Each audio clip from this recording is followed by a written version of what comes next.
Бүгін Жаңғырхан атындағы Батыс Қазақстан аграрлық техникалық университетінде өңірдің мал шаруашылығы саласындағы заманауи ғылыми тәжірибелік шешімдер атты халықаралық конференция өтті. Онда ақш, Канада, Чехия, Ресей сарапшылары өз ойларын ортаға салды. Шара жоғары оқу орнының құрметті ректоры Қазыбай Бозымовтың 70 жылдық мерейтойына орай ұйымдастырылды. Әлемде азық-түлік қауіпсіздігі мәселесіне ерекше мән беріліп отыр. Бұл тұрғыда мал шаруашылығын дамыту маңызды рөл атқарады. Конференция барысында ғалымдар асыл тұқымды мал басын көбейтуде жеткен жетістіктерді саралап, түйінді мәселелерге тоқталды. Орынбор институты 13 жылдан бері етті мал шаруашылығын дамытуда аталған оқу орнымен қоян қолтық жұмыс танып келеді.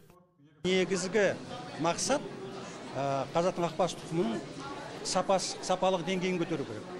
Санын көбейту керек. Ол үшін селекция жұмысын әрі қарай дамыту керек. Қазіргі таңда ғылыми жетістіктерді енгізу керек, жаңа технологияны енгізу керек.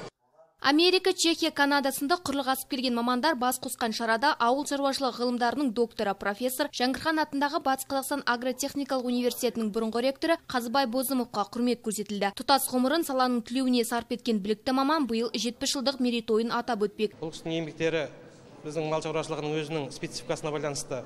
Осыдан 20-25 жыл бұрын істеген жұмыстарының жемістері міне қазір Қазақстандағы ақбас тұқымының ірі қараның неше түрлі аталық іздері, зауыттық типтері, солардың беріп жатқан өнімдері, өнімділіктері.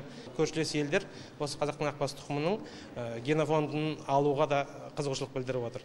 Ғалымның елеулі еңбегін атап өткен облыс әкімінің бірінші орынбасары Ғали Есқалиев аймақ басшысының құттықтауын жеткізді. Ауқымды шара әрмен семинар шеберлік сабақтарына ұласты. Назерке Тоғжан, Рүстем Исжанов, Алтынбек Абделов, Ақжайық арнасы.